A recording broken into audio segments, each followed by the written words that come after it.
अच्छा कहले एते ग्रीन ग्रीन पुरस्टिया कंचा लंका देखिकी काहाकू लोभ लगुच मते तो बहुत लोभ लगिला आउ देखिकी भाविली केमिति रांधिबी बोली तापरे एई ग्रीन कंचा लंका को एभली मसला दे भरुआ मिर्च तैयारी करदेली। सत कहबी एई गोटे कंचा लंका रे ना बेले पखाळ भात खाइदेबे एते बढ़िया लगुची। देखिबाकू चाहुछंती ना मु कोन मसला देइची ताहले आसंतु मो किचन को। ता पूर्व चैनल को सब्सक्राइब करना जदि जल्दी जल्दी कर दिंतु कहीं ना आमर रेसिपी देखा रेसिपीटी जमती किसी भी मिस न करेंगे। एठी मु ग्रीन पुरस्टिया लंका 100 ग्राम नेची आपको धोई धाई भलरे पोछीदबा डेम्फ छिंडेबानी तापर यार मझीरु चीरा लगे यार मंजी को बाहर करदबा। आग एमती चीरा लगे गोटे छोट चामचर पछपट बेंट साहाय्य आम मंजीटी को बाहर करवा कससली करवा जमती आमर हाथटी आ कुआड़े न बाजे। ये लंका कम कर सारा पर आम हाथ को भल भाव सर्फे धोई नवा ना जो भी लगे पोड़ आउ जदि आप चाहते लंबा लंबा मिर्च बिना राग वाला से भी आप कले भी बढ़िया लगे। जहाँ को राग पसंद आपण एमती राग लंकार भी करें। सबू चीरा लगे आम लुण को टिके स्प्रिंकल करदबा आउ लुण को हाथ में नहीं आम एमती भीतर पटे आंगुठी साहाय्य एमती लगेदबा। देखंतु मु केमती लगाउची एभली आम सबू लंका देहरे करदबा। लंकारे एमती सबू लुण लगे आम ताकू साइड करदबा। तापर आम मसला तैयारी करवा।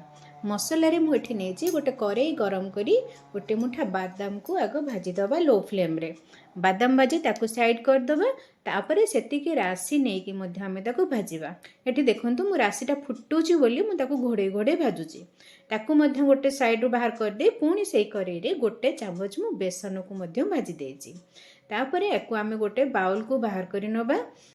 आम बादाम जो भाजिकी थोइथिले ताकू एमती टिके मक्ची दबा द्वारा तार चोपा गुड़ाक बाहरी आसिबो।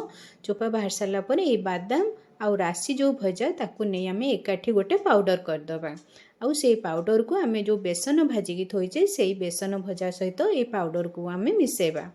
वर्तमान आमर मसला पाई आमर मेन इंग्रेडिएंट हो गला बेसन भजा राशि आउ भजा बादाम रो पाउडर।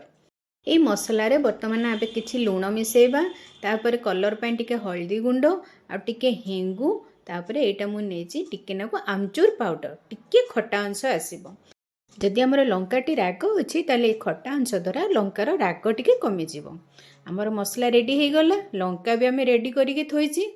वर्तमान मन भरिके मसला को आमे लंकार जो पेट चिरिचे तारि धेरे ठुसिबा जेते पर्यंत धरिबो आमे से पर्यंत एमती ठुसी चलिबा।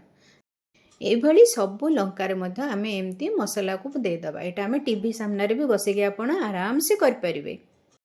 लंकार गोटे चटनी मु ऑलरेडी अपलोड करछि आपण चाहिए जदि तार लिंक मु डिस्क्रिप्शन बॉक्स रे देदेवी। मु आपन को अनुरोध करुँची मो रेसिपी जदि आपन को भल लगुची ताहले चैनल रे किछि कमेंट दियंतु जोटा कि मते एनकरेज करेबो। आउ हसिकी गोटे छोट लाइक करबा को भी केबे भी भूलिबेनी। यदि आप फेसबुक किंबा इंस्टाग्राम रे देखुचंती ताहले सेठी जाई मोर चैनल को देखंतु आ ताकू फॉलो भी मध्यम कर दियंतु। तार लिंक मु डिस्क्रिप्शन बॉक्स रे दे देबी। देखंतु हमर लंका रे भल्लो भाबरे मसला भर्ती हे जाईची। वर्तमान गोटे तावा गरम करी सेथिरे मात्र 2 चम्मच रिफाइन ऑयल पकेबा। तापरे से जो मसला भरा लंका को गोटे गोटे करी आ ऊपर रखिबा। गैस फ्लेम को आमे वर्तमान लो करी दबा। ये सबू लंका को एमती साइज करके रखीदे आउ गैस फ्लेम को आम पूरा लो रखीचे। तापर टिके पानी को एमती ऊपर स्प्रिंकल करदबा आउ गोटे कभर करके घोड़े दबा 2 ରୁ 3 मिनिट आम घोड़े दबा। जोटा ऊपर जो आम मसला देजे सी भी टिके सीझीज आउ लंका भी आमर टिके नाको सीझीज। 2 ରୁ 3 मिनिट पर मु कभर खोलिकी देखौची आमर देखंतु मसला केमती टिके सीझी जाइए। तापर आउ टिके उल्टा उल्टी करदबा पुणी ताको आउ टिके पानी दे आहुरी भी सेमती 2 ରୁ 3 मिनिट आम घोड़े दबा। बास आमर लंका एबे हे गला 2 ରୁ 3 मिनिट पर देखंतु आमर लंका केते सुंदर हे जाइए। कौन लंकाटी बहुत बढ़िया दिशुची ना और खाइबा को भी मध्यम बढ़िया लगुची। आपको आपण जो थे भी खातु पखाल भात खातु गरम भात खातु रुटी सांगे खातु बहुत बढ़िया लगे। गोटे लंका देखिए एमती लगिपारे आपण विश्वास भी करें। वीडियोटी जदि भल लगे ताहले लाइक शेयर और सब्सक्राइब करदेवे।